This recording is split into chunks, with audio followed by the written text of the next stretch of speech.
Harry Potter and the Order of the Phoenix, Chapter 27, The Centaur and the Sneak. I'll bet you wish you hadn't given up divination now, don't you, Hermione? Asked Parvati, smirking. It was breakfast time, 2 days after the sacking of Professor Trelawney, and Parvati was curling her eyelashes around her wand and examining the effect in the back of her spoon. They were to have their first lesson with Ferenz that morning. Not really, said Hermione indifferently, who was reading the Daily Prophet. I've never really liked horses. She turned a page of the newspaper and scanned its columns. He's not a horse, he's a centaur, said Lavender, sounding shocked. A gorgeous centaur, sighed Parvati. Either way, he's still got 4 legs, said Hermione coolly. Anyway, I thought you two were all upset that Trelawney had gone.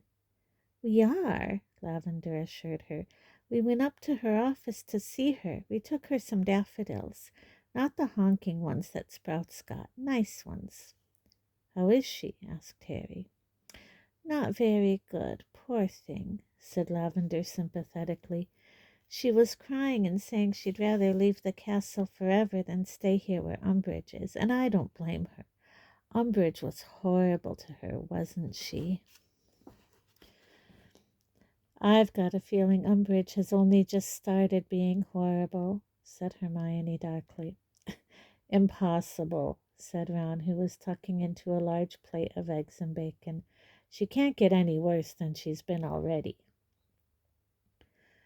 You mark my word, she's going to want revenge on Dumbledore for appointing a new teacher without consulting her, said Hermione, closing the newspaper. Especially another part human. You saw the look on her face when she saw Firenze. After breakfast, Hermione departed for her arithmancy class as Harry and Ron followed Parvati and Lavender into the entrance hall, heading for divination. Aren't we going up to the North Tower? Asked Ron, looking puzzled, as Parvati bypassed the marble staircase. Parvati looked at him scornfully over her shoulder. How do you expect Firenze to climb that ladder? We're in a classroom 11 now. It was on the notice board yesterday. Classroom 11 was on the ground floor along the corridor leading off the entrance hall, from the opposite side to the Great Hall. Harry knew it was one of those classrooms that were never used regularly, and therefore had the slightly neglected feeling of a cupboard or storeroom. When he entered it right behind Ron and found himself in the middle of a forest clearing, he was therefore momentarily stunned. What the? The classroom floor had become springily mossy, and trees were growing out of it, their leafy branches fanned across the ceiling and windows, so that the room was full of slanting shafts of soft, dappled green light. The students who had already arrived there were sitting on the earthy floor with their backs resting against tree trunks or boulders, arms wrapped around their knees or folded tightly across their chests, and all looking rather nervous. In the middle of the clearing, where there were no trees, stood Firenze. Harry Potter, he said, holding out a hand when Harry entered. Hi, said Harry, shaking hands with the centaur, who surveyed him unblinkingly through those astonishingly blue eyes, but did not smile. Good to see you. And you, said the centaur, inclining his white blond head. It was foretold that we would meet again. Harry noticed that there was a shadow of a hoof-shaped groove on Firenze's chest. As he turned to join the rest of the class on the ground, he saw they were all looking at him in awe, apparently deeply impressed that he was on speaking terms with Firenze, whom they seemed to find intimidating. When the door was closed and the last student had sat down on a tree stump beside the wastepaper basket, Firenze gestured around the room. Professor Dumbledore has kindly arranged the classroom for us, said Firenze when everyone had settled down, in imitation of my natural habitat. I would have preferred to teach you in the Forbidden Forest, which was, until Monday, my home, but that is no longer possible. Please, sir, said Parvati breathlessly, raising her hand. Why not? We've been in there with Hagrid. We're not frightened. It is not a question of your bravery, said Firenze, but of my position. I cannot return to the forest. My herd has banished me. Herd? Said Lavender in a confused voice, and Harry knew she was thinking of cows. What? Oh, comprehension dawned on her face. There are more of you? She said, stunned. Did Hagrid breed you like the Thestrals? Asked Dean eagerly. Firenze turned his head very slowly to face Dean, who seemed to realize at once that he had said something very offensive. I didn't mean... I meant... Sorry, he finished in a hushed voice. Centaurs are not the servants or playthings of humans, said Firenze quietly. There was a pause, then Parvati raised her hand again. Please, sir, why have the other centaurs banished you? Because I have agreed to work for Professor Dumbledore, said Firenze. They see this as a betrayal of our kind. Harry remembered how, nearly 4 years ago, the Centaur Bane had shouted at Firenze for allowing Harry to ride to safety on his back. He had called him a common mule. He wondered whether it had been Bane who had kicked Firenze in the chest. Let us begin, said Firenze. He swished his long palomino tail, raised his hand towards the leafy canopy overhead, then lowered it slowly, and as he did so the light in the room dimmed, so that they now seemed to be sitting in a forest clearing by twilight, and stars appeared on the ceiling. There were oohs and gasps, and Ron said audibly, Blimey! Lie back on the floor, said Firenze in his calm voice, and observe the heavens. Here is written, for those who can see, the fortune of our races. Harry stretched out on his back and gazed upwards at the ceiling. A twinkling red star winked at him from overhead. I know that you have learned the names of the planets and their moons in astronomy, said Firenze's calm voice, and that you have mapped the stars' progress through the heavens. Centaurs have unraveled the mysteries of these movements over centuries. Our findings teach us that the future may be glimpsed in the sky above us. Professor Trelawney did astrology with us, said Parvati excitedly, raising her hand in front of her so that it stuck up in the air as she lay on her back. Mars causes accidents and burns and things like that, and when it makes an angle to Saturn, like now, she drew a right angle in the air above her, that means people need to be extra careful when handling hot things. That, said Firenze calmly, is human nonsense. Parvati's hand fell limply to her side. Trivial hurts, tiny human accidents, said Firenze as his hooves thudded over the mossy floor. These are of no more significance than the scurrying of ants to the wide universe, and are unaffected by planetary movements.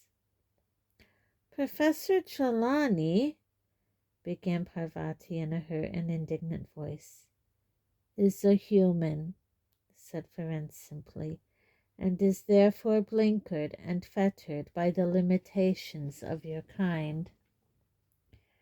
Harry turned his head very slightly to look at Parvati. She looked very offended, as did several of the people surrounding her. Sybil Trelawney may have seen, I do not know, continued Firenze, and Harry heard the swishing of his tail again as he walked up and down before them. but she wastes her time in the main on the self-flattering nonsense humans call fortune-telling. I, however, am here to explain the wisdom of centaurs, which is impersonal and impartial. We watch the skies for the great tides of evil or change that are sometimes marked there. It may take 10 years to be sure of what we are seeing. Ferenc pointed to the red star directly above Harry. In the past decade, the indications have been that wizard kind is living through nothing more than a brief calm between two wars. Mars, bringer of battle, shines brightly above us, suggesting that the fight must soon break out again. How soon, centaurs may attempt to divine by the burning of certain herbs and leaves, by the observation of fume and flame.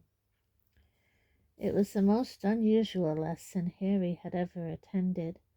They did indeed burn sage and mallow sweet there on the classroom floor, and Ferenc told them to look for certain shapes and symbols in the pungent fumes, but he seemed perfectly unconcerned that not one of them could see any of the signs he described, telling them that humans were hardly ever good at this, that it took centaurs years and years to become competent, and finished by telling them that it was foolish to put too much faith in such things anyway, because even centaurs sometimes read them wrongly.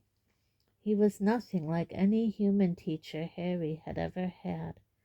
His priority did not seem to be to teach them what he knew, but rather to impress upon them that nothing, not even Centaur's knowledge, was foolproof. "He's not very definite on anything, is he?" said Ron in a low voice as they put out their mallow sweet fire. "I mean, I could do with a few more details about this war we're about to have, couldn't you?" The bell rang right outside the classroom door, and everyone jumped. Harry had completely forgotten they were still inside the castle, and quite convinced that he was really in the forest. The class filed out, looking slightly perplexed. Harry and Ron were on the point of following them when Ferenc called, "Harry Potter, a word, please." Harry turned. The centaur advanced a little towards him. Ron hesitated. "You may stay," Ferenc told him, "but close the door, please." Ron hastened to obey. "Harry Potter, you are a friend of Hagrid's, are you not?" said the centaur. "Yes," said Harry. "Then give him a warning from me. His attempt is not working. He would do better to abandon it." "His attempt is not working," Harry repeated blankly. "And he would do better to abandon it," said Ferenc, nodding. "I would warn Hagrid myself, but I am banished. It would be unwise for me to go too near the forest now.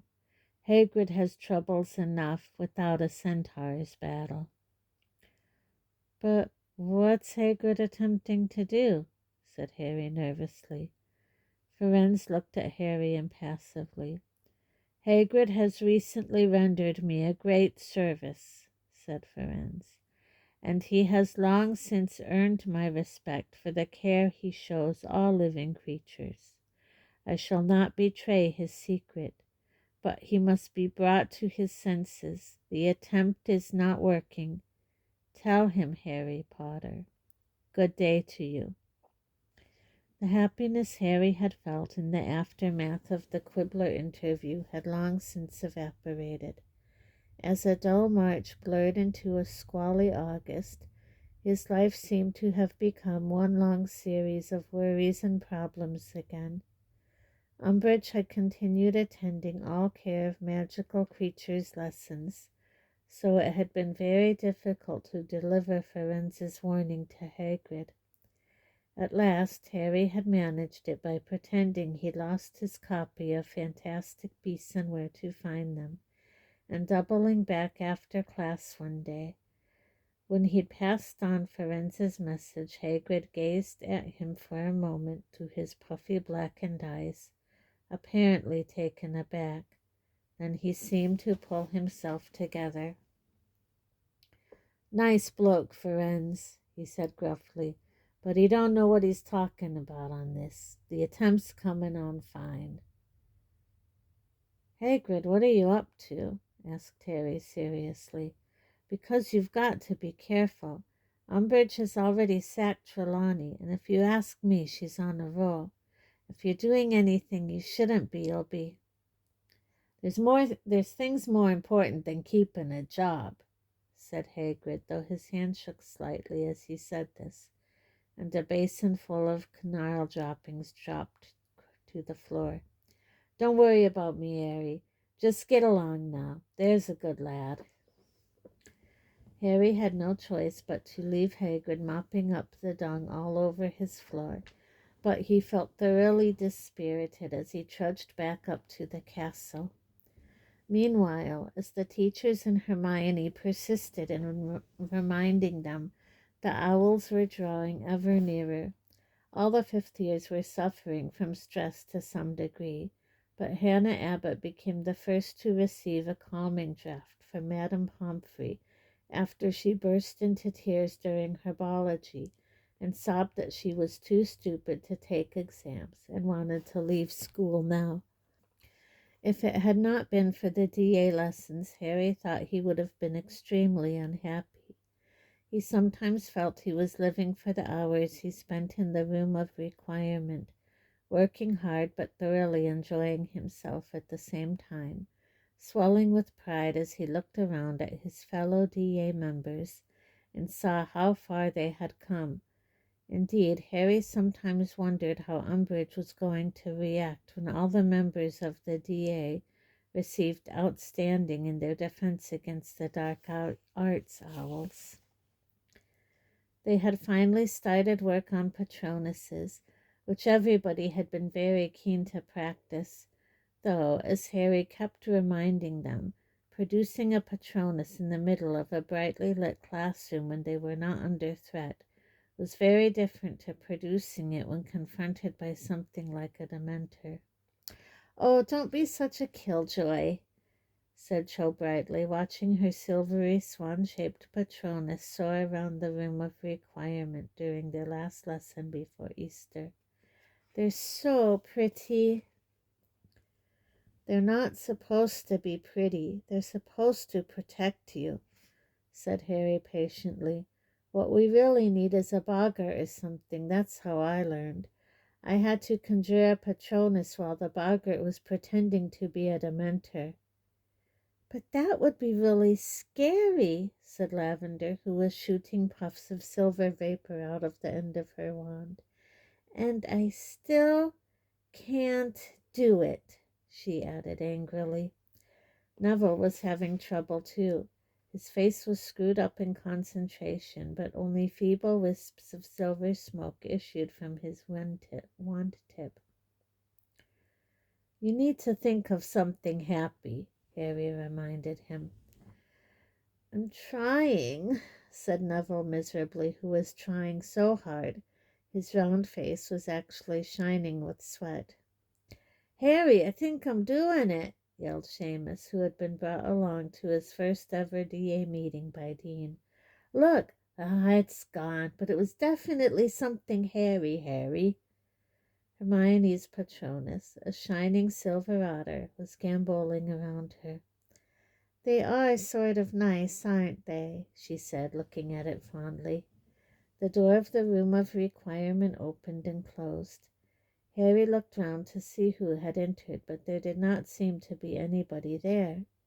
It was a few moments before he realized that the people close to the door had fallen silent. Next thing he knew, something was tugging at his robe somewhere near the knee. He looked down and saw, to his very great astonishment, Dobby, the house elf, peering up at him from beneath his usual 8 woolly hats. "Harry Potter, sir," squeaked the elf, trembling from head to foot. "Harry Potter, sir, Dobby has come to warn you. but the house elves have been warned not to tell." He ran headfirst at the wall. Harry, who had some experience of Dobby's habits of self-punishment, made to seize him, but Dobby merely bounced off the stone, cushioned by his 8 hats. Hermione and a few of the other girls let out squeaks of fear and sympathy. "What happened, Dobby?" Harry asked, grabbing the elf's tiny arm and holding him away from anything with which he might seek to hurt himself. "Harry Potter, she... Dobby hit himself hard on the nose with his free fist. Harry seized that too. "Who's she, Dobby?" But he thought he knew. Surely only one she could induce such fear in Dobby. The elf looked up at him, slightly cross-eyed, and mouthed wordlessly. "Umbridge?" asked Harry, horrified. Dobby nodded, then tried to bang his head on Harry's knees. Harry held him at arm's length.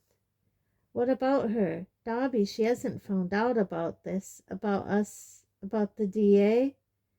He read the answer in the elf's stricken face, his hands held fast by Harry. Dobby tried to kick himself and sank to his knees. "Is she coming?" Harry asked quietly. Dobby let out a howl. "Yes, Harry Potter, yes!" Harry straightened up and looked around at the motionless, terrified people gazing at the thrashing elf. "What are you waiting for?" Harry bellowed. "Run!" They all pelted towards the exit at once, forming a scrum at the door. Then people burst through. Harry could see them sprinting along the corridors and hoped they had the sense not to try and make it all the way to their dormitories. It was only 10 to 9. If they just took refuge in the library or the owlery, which were both nearer. "Harry, come on!" shrieked Hermione from the center of the knot of people now fighting to get out. He scooped up Dobby, who was still attempting to do himself serious injury, and ran with the elf in his arms to join the back of the queue. "Dobby, this is an order. Get back down to the kitchen with the other elves, and if she asks you whether you warned me, lie and say no," said Harry. "And I forbid you to hurt yourself," he added, dropping the elf as he made it over the threshold at last and slammed the door behind him. "Thank you, Harry Potter," squeaked Dobby, and he streaked off. Harry glanced left and right. The others were all moving so fast he caught only glimpses of flying heels at either end of the corridor before they vanished. He started to run right. There was a boys' bathroom up ahead. He could pretend he'd been in there all the time if he could just reach it. Ah! Something caught him around the ankles and he fell spectacularly, skidding along on his front for 6 feet before coming to a halt. Someone behind him was laughing. He rolled over onto his back and saw Malfoy concealed in a niche beneath an ugly dragon-shaped vase. "Trip, Jinx Potter," he said. "Hey, Professor! Professor, I've got one!" Umbridge came bustling round the far corner, breathless but wearing a delighted smile. "It's him!" she said jubilantly at the sight of Harry on the floor. "Excellent, Draco, excellent! Oh, very good. 50 points to Slytherin. I'll take him from here. Stand up, Potter." Harry got to his feet, glaring at the pair of them. He had never seen Umbridge looking so happy. She seized his arm in a vice-like grip and turned, beaming broadly to Malfoy. "You hop along and see if you can round up any more of them, Draco," she said. "Tell the others to look in the library. Anybody out of breath. Check the bathrooms. Miss Parkinson can do the girls' ones. Off you go. And you," she added in her softest, most dangerous voice, as Malfoy walked away, "you can come with me to the headmaster's office, Potter." They were at the stone gargoyle within minutes. Harry wondered how many of the others had been caught. He thought of Ron. Mrs. Weasley would kill him, and of how Hermione would feel if she was expelled before she could take her owls, and it had been Seamus's very first meeting, and Neville had been getting so good. "Fizzing Wisby," sang Umbridge. The stone gargoyle jumped aside. The wall behind split open, and they ascended the moving stone staircase. They reached the polished door with the griffin knocker, but Umbridge did not bother to knock. She strode straight inside, still holding tight to Harry. The office was full of people. Dumbledore was sitting behind his desk, his expression serene, the tips of his long fingers together. Professor McGonagall stood rigidly beside him, her face extremely tense. Cornelius Fudge, Minister for Magic, was rocking backwards and forwards on his toes beside the fire, apparently immensely pleased with the situation. Kingsley Shacklebolt and a tough-looking wizard with very short, wiry hair, whom Harry did not recognize, were positioned either side of the door like guards, and the freckled, bespectacled form of Percy Weasley hovered excitedly beside the wall, a quill and a heavy scroll of parchment in his hands, apparently poised to take notes. The portraits of old headmasters and headmistresses were not shamming sleep tonight. All of them were alert and serious, watching what was happening below them.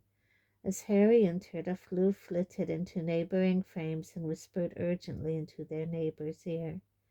Harry pulled himself free of Umbridge's grasp as the door swung shut behind them. Cornelius Fudge was glaring at him with a kind of vicious satisfaction on his face. "Well," he said. "Well, well, well." Harry replied with the dirtiest look he could muster. His heart drummed madly inside him, but his brain was oddly cool and clear. "He was heading back to Gryffindor Tower," said Umbridge. There was an indecent excitement in her voice, the same callous pleasure Harry had heard as she watched Professor Trelawney dissolving with misery in the entrance hall. "The Malfoy boy cornered him." Did he?" said Fudge appreciatively. "I must remember to tell Lucius. Well, Potter, I expect you know why you are here?" Harry fully intended to respond with a defiant yes. His mouth had opened, and the word was half formed when he caught sight of Dumbledore's face. Dumbledore was not looking directly at Harry. His eyes were fixed on a point just over his shoulder, but as Harry stared at him, he shook his head a fraction of an inch side to side. Harry changed direction mid-word. "No." "I beg your pardon," said Fudge. "No," said Harry firmly. "You don't know why you're here." "No, I don't," said Harry. Fudge looked incredulously from Harry to Professor Umbridge. Harry took advantage of his momentary inattention to steal another quick wink at Dumbledore, who gave the carpet the tiniest of nods and the shadow of a wink. "So you have no idea," said Fudge in a voice positively sagging with sarcasm, "why Professor Umbridge has brought you to this office? You are not aware that you have broken any school rules?" "School rules?" said Harry. "No." "Or ministry decrees," amended Fudge angrily. "Not that I'm aware of," said Harry blandly. His heart was still hammering very fast. It was almost worth telling these lies to watch Fudge's blood pressure rising, but he could not see how on earth he would get away with them. If somebody had tipped off Umbridge about the DA, then he, the leader, might as well be packing his trunk right now. "So it's new news to you, is it?" said Fudge, his voice now thick with anger, "that an illegal student organization has been discovered within this school?" "Yes, it is," said Harry, hoisting an unconvincing look of innocent surprise on his face. "I think, Minister," said Umbridge silkily from beside him, "we might make better progress if I fetch our informant." "Yes, yes, do," said Fudge, nodding, and he glanced maliciously at Dumbledore as Umbridge left the room. There's nothing like a good witness, is there, Dumbledore? Nothing at all, Cornelius, said Dumbledore gravely, inclining his head. There was a wait of several minutes in which nobody looked at each other. Then Harry heard the door open behind him. Umbridge moved past him into the room, gripping by the shoulder, Cho's curly-haired friend Marietta, who was hiding her face in her hands. "Don't be scared, dear. Don't be frightened," said Professor Umbridge softly, patting her on the back. "It's quite all right now. You have done the right thing. The minister is very pleased with you. He'll be telling your mother what a good girl you've been. Marietta's mother, Minister," she added, looking up at Fudge, "is Madam Edgecombe from the Department of Magical Transportation, Flu Network Office. She's been helping us police the Hogwarts fires, you know." Jolly good," said Fudge heartily. "Like mother, like daughter, eh? Well, come on now, dear. Look up. Don't be shy. Let's hear what you've got to— Galloping gargoyles." As Marietta raised her head, Fudge leaped backwards in shock, nearly landing himself in the fire. He cursed and stamped on the hem of his cloak, which had started to smoke. Marietta gave a wail and pulled the neck of her robes right up to her eyes, but not before everyone had seen that her face was horribly disfigured by a series of close-set purple pustules that had spread across her nose and cheeks to form the word sneak. "Never mind the spots now, dear," said Umbridge impatiently, "but take your robes away from your mouth and tell the minister—" But Marietta gave another muffled wail and shook her head frantically. "Oh, very well, you silly girl, I'll tell him," snapped Umbridge. She hitched her sickly smile back onto her face and said, "Well, Minister, Miss Edgecombe here came to my office shortly after dinner this evening and told me she had something she wanted to tell me. She said that if I proceeded to a secret room on the 7th floor, sometimes known as the Room of Requirement, I would find out something to my advantage. I questioned her a little further, and she admitted that there was to be some kind of meeting there. Unfortunately, at that point, this hex," she waved impatiently at Marietta's concealed face, "came into operation, and upon catching sight of her face in my mirror, the girl became too distressed to tell me any more." "Well, now," said Fudge, fixing Marietta with what he evidently imagined was a kind and fatherly look, "it is very brave of you, my dear, coming to tell Professor Umbridge. You did exactly the right thing. Now will you tell me what happened at this meeting? What was its purpose? Who was there?" But Marietta would not speak. She merely shook her head again, her eyes wide and fearful. "Haven't we got a counterjinx for this?" Umbridge asked impatiently, gesturing at Marietta's face. "So she can speak freely?" "I have not yet managed to find one," Umbridge admitted grudgingly, and Harry felt a surge of pride in Hermione's jinxing ability. "But it doesn't matter if she won't speak. I can take up the story from here. You will remember, Minister, that I sent you a report back in October that Potter had met a number of fellow students in the Hogshead in Hogsmeade." "And what is your evidence for that?" cut in Professor McGonagall. "I have testimony from Willie Wilderson's Minerva, who happened to be in the bar at the time. He was heavily bandaged, it is true, but his hearing was quite unimpaired," said Umbridge smugly.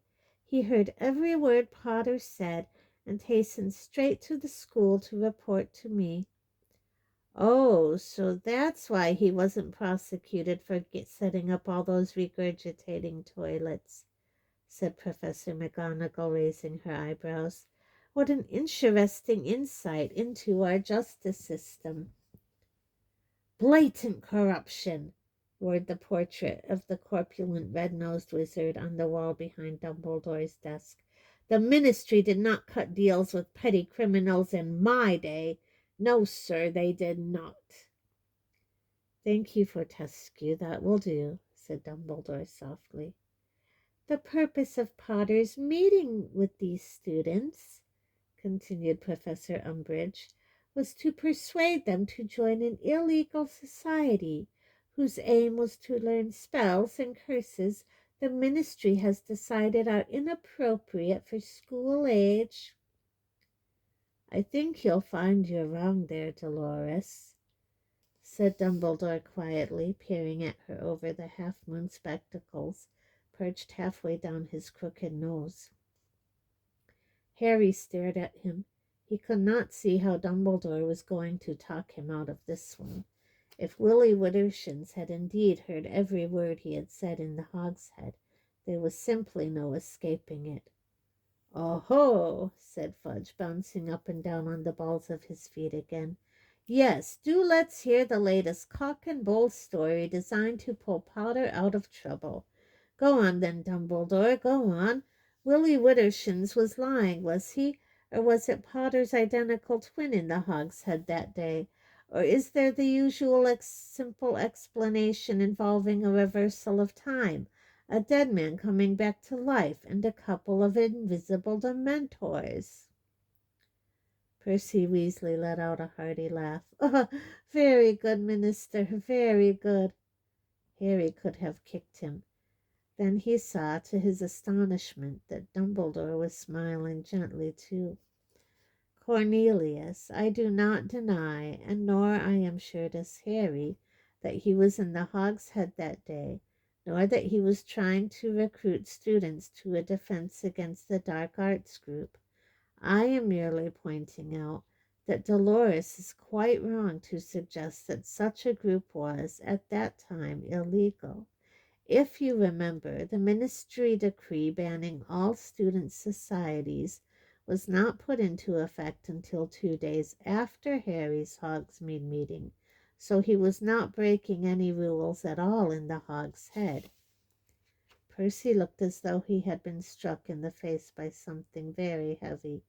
Fudge remained motionless in mid-bounce, his mouth hanging open. Umbridge recovered first.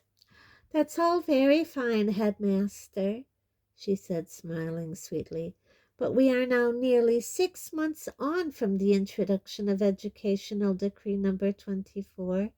If the first meeting was not illegal, all those that have happened since most certainly are." "Well," said Dumbledore, surveying her with polite interest over the top of his interlocked fingers, "they certainly would be if they had continued after the decree came into effect. Do you have any evidence that any such meetings continued?" As Dumbledore spoke, Harry heard a rustle behind him, and rather thought Kingsley whispered something. He could have sworn, too, that he felt something brush against his side, a gentle something like a draught or bird wings, but looking down he saw nothing there. "Evidence?" repeated Umbridge with that horrible wide toad-like smile. "Have you not been listening, Dumbledore? Why do you think Miss Edgecombe is here?" "Oh, can she tell us about 6 months' worth of meetings?" said Dumbledore, raising his eyebrows. "I was under the impression that she was merely reporting a meeting tonight." "Miss Edgecombe," said Umbridge at once, "tell us how long these meetings have been going on, dear. You can simply nod or shake your head. I'm sure that won't make the spots worse. Have they been happening regularly over the last 6 months?" Harry felt a horrible plummeting in his stomach. This was it. They had hit a dead end of solid evidence that not even Dumbledore would be able to shift aside. "Just nod or shake your head, dear," Umbridge said coaxingly to Marietta. "Come on now, that won't reactivate the jinx." Everyone in the room was staring at the top of Marietta's face. Only her eyes were visible between the pulled-up robes and her curly fringe. Perhaps it was a trick of the firelight, but her eyes looked oddly blank. And then, to Harry's utter amazement, Marietta shook her head. Umbridge looked quickly at Fudge, then back at Marietta. "I don't think you understood the question, did you, dear? I'm asking whether you've been going to these meetings for the past 6 months. You have, haven't you?" Again Marietta shook her head. "What do you mean by shaking your head, dear?" said Umbridge in a testy voice. "I would have thought her meaning was quite clear," said Professor McGonagall harshly. "There have been no secret meetings for the past 6 months. Is that correct, Miss Edgecombe?" Marietta nodded. "But there was a meeting tonight," said Umbridge furiously. "There was a meeting, Miss Edgecombe. You told me about it in the room of requirement. And Potter was the leader, was he not? Potter organized it. Potter— Why are you shaking your head, girl?" "Well, usually when a person shakes their head," said McGonagall coldly, "they mean no. So unless Miss Edgecombe is using a form of sign language as yet unknown to humans—" Professor Umbridge seized Marietta, pulled her round to face her, and began shaking her very hard. A split second later, Dumbledore was on his feet, his wand raised. Kingsley started forwards, and Umbridge leaped back from Marietta, waving her hands in the air as though they had been burned. "I cannot allow you to manhandle my students, Dolores," said Dumbledore, and for the first time he looked angry. "You want to calm yourself, Madam Umbridge," said Kingsley in his deep, slow voice. "You don't want to get yourself into trouble now." "No," said Umbridge breathlessly, glancing up at the towering figure of Kingsley. "I mean, yes, you're right, Shacklebolt. I forgot myself." Marietta was standing exactly where Umbridge had released her. She seemed neither perturbed by Umbridge's sudden attack nor relieved by her release. She was still clutching her robe up to her oddly blank eyes and staring straight ahead of her. A sudden suspicion, connected to Kingsley's whisper, and the thing he had felt shoot past him, sprang into Harry's mind. "Dolores," said Fudge with the air of trying to settle something once and for all, "the meeting tonight, the one we know definitely happened." "Yes," said Umbridge, pulling herself together. "Yes, well, Miss Umbridge tipped me off, and I proceeded at once to the 7th floor, accompanied by certain trustworthy students, so as to catch those in the meeting red-handed. It appears that they were forewarned of my arrival, however, because when we reached the 7th floor they were running in every direction. It does not matter, however. I have all their names here. Miss Parkinson ran into the room of requirement for me to see if they left anything behind. We needed evidence, and the room provided." And to Harry's horror, she withdrew from her pocket the list of names that had been pinned upon the room of requirements wall and handed it to Fudge. "The moment I saw Potter's name on the list, I knew what we were dealing with," she said softly. "Excellent," said Fudge, a smile spreading across his face. "Excellent, Dolores. And by thunder!" He looked up at Dumbledore, who was still standing beside Marietta, his wand held loosely in his hand. "See what they've named themselves," said Fudge quietly. "Dumbledore's Army." Dumbledore reached out and took the piece of parchment from Fudge. He gazed at the heading scribbled by Hermione months before, and for a moment seemed unable to speak. Then he looked up, smiling. "Well, the game is up," he said simply. "Would you like a written confession from me, Cornelius, or will a statement before these witnesses suffice?" Harry saw McGonagall and Kingsley look at each other. There was fear in both faces. He did not understand what was going on, and nor apparently did Fudge. Statement, said Fudge slowly. What? I don't. Dumbledore's army, Cornelius, said Dumbledore, still smiling as he waved the list of names before Fudge's face. Not Potter's army, Dumbledore's army. But, understanding blazed suddenly in Fudge's face. He took a horrified step backwards, yelped, and jumped out of the fire again. You? He whispered, stamping again on his smoldering cloak. That's right, said Dumbledore pleasantly. You organized this? I did, said Dumbledore. You recruited these students for your army. Tonight was supposed to be their first meeting, said Dumbledore, nodding, merely to see whether they would be interested in joining me. I see now that it was a mistake to invite Miss Edgecombe, of course. Marietta nodded.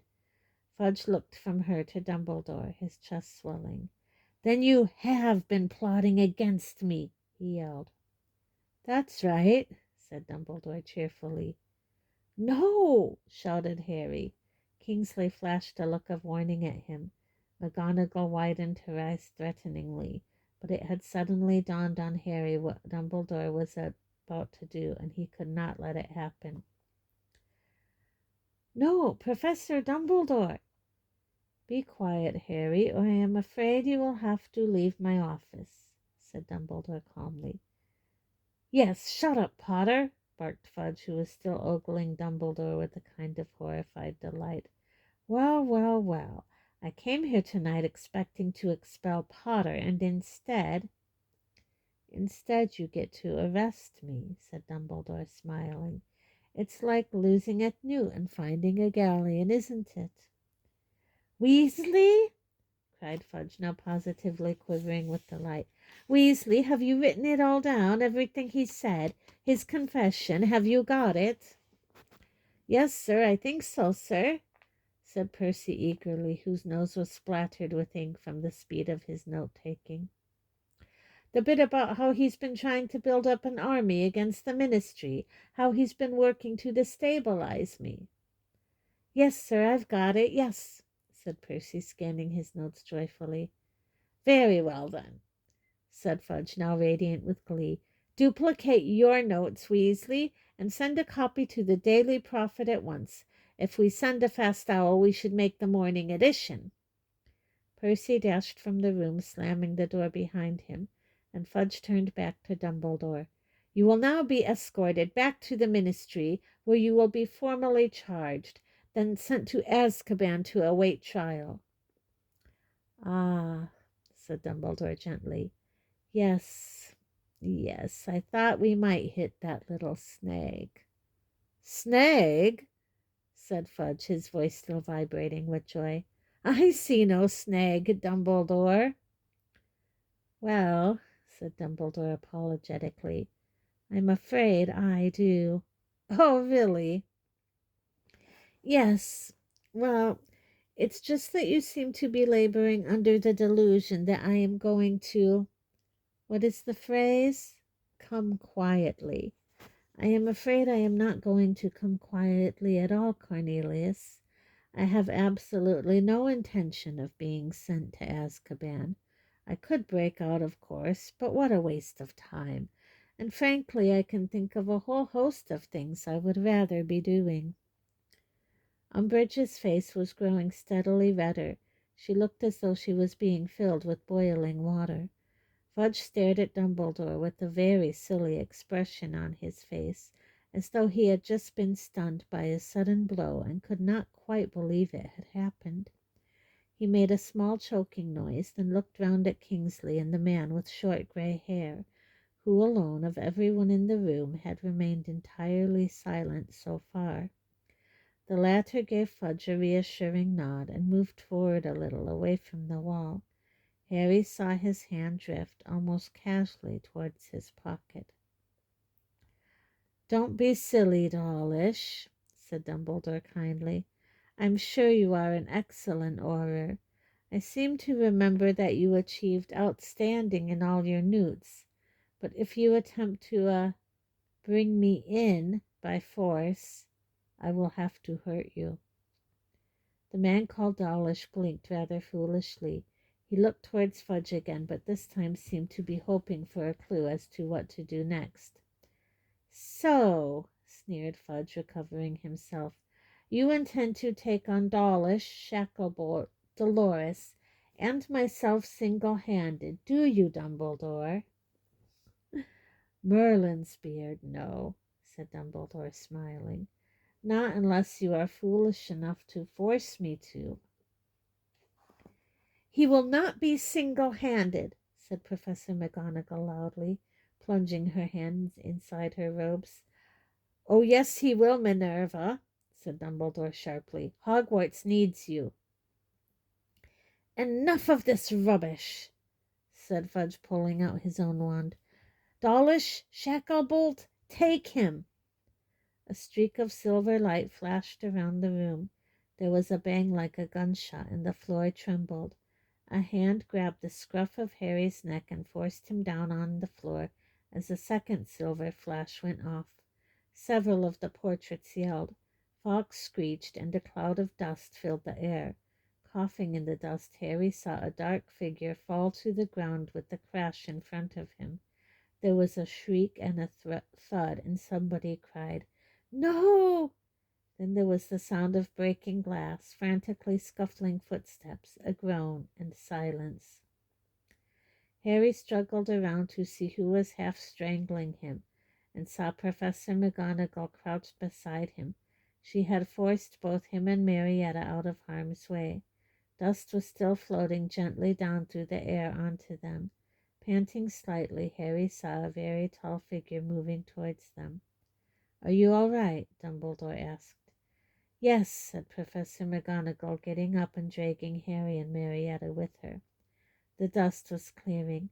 The wreckage of the office loomed into view. Dumbledore's desk had been overturned. All of the spindly tables had been knocked to the floor, their silver instruments in pieces. Fudge, Umbridge, Kingsley, and Dawlish lay motionless on the floor. Fawkes the Phoenix soared in wide circles above them, singing softly. "Unfortunately, I had to hex Kingsley too, or it would have looked very suspicious," said Dumbledore in a low voice. "He was remarkably quick on the uptake, modifying Miss Edgecombe's memory like that while everyone was looking the other way. Thank him for you, won't you? Thank him for me, won't you, Minerva? Now, they will all awake very soon, and it will be best that if they do not know that we had time to communicate, you must act as though no time has passed, as though they were merely knocked to the ground. They will not remember." "Where will you go, Dumbledore?" whispered Professor McGonagall. "Grimmauld Place?" "Oh, no," said Dumbledore with a grim smile. "I am not leaving to go into hiding. Fudge will soon wish he'd never dislodged me from Hogwarts, I promise you." "Professor Dumbledore," Harry began. He did not know what to say first. How sorry he was that he had started the DA in the first place and caused all this trouble, or how terrible he felt that Dumbledore was leaving to save him from expulsion. But Dumbledore cut him off before he could say another word. "Listen to me, Harry," he said urgently. "You must study occlumency as hard as you can. Do you understand me? Do everything Professor Snape tells you and practice it, particularly every night before sleeping, so that you can close your mind to bad dreams. You will understand why soon enough, but you must promise me." The man called Dawlish was stirring. Dumbledore seized Harry's wrist. "Remember, close your mind." But as Dumbledore's fingers closed over Harry's skin, a pain shot through the scar on his forehead, and he felt again that terrible snake-like longing to strike Dumbledore, to bite him, to hurt him. "You will understand," whispered Dumbledore. Fawkes circled the office and swooped low over him. Dumbledore released Harry, raised his hand, and grasped the Phoenix's long golden tail. There was a flash of fire, and the pair of them were gone. "Where is he?" yelled Fudge, pushing himself up from the floor. "Where is he?" "I don't know," shouted Kingsley, also leaping to his feet. "Well, he can't have disapparated," cried Umbridge. "You can't do it from inside the school." "The stairs!" cried Dawlish, and he flung himself upon the door, wrenched it open, and disappeared, followed closely by Kingsley and Umbridge. Fudge hesitated, then got slowly to his feet, brushing dust from his front. There was a long and painful silence. "Well, Minerva," said Fudge nastily, straightening his torn shirt sleeves, "I'm afraid this is the end of your friend Dumbledore." "You think so, do you?" said Professor McGonagall scornfully. Fudge seemed not to hear her. He was looking around at the wrecked office. A few of the portraits hissed at him. One or two even made rude hand gestures. "You'd better get these two off to bed," said Fudge, looking back at Professor McGonagall with a dismissive nod towards Harry and Marietta. Professor McGonagall said nothing, but marched Harry and Marietta to the door. As it swung closed behind them, Harry heard Phineas Nigellus's voice. "You know, Minister, I disagree with Dumbledore on many counts, but you can't deny he's got style."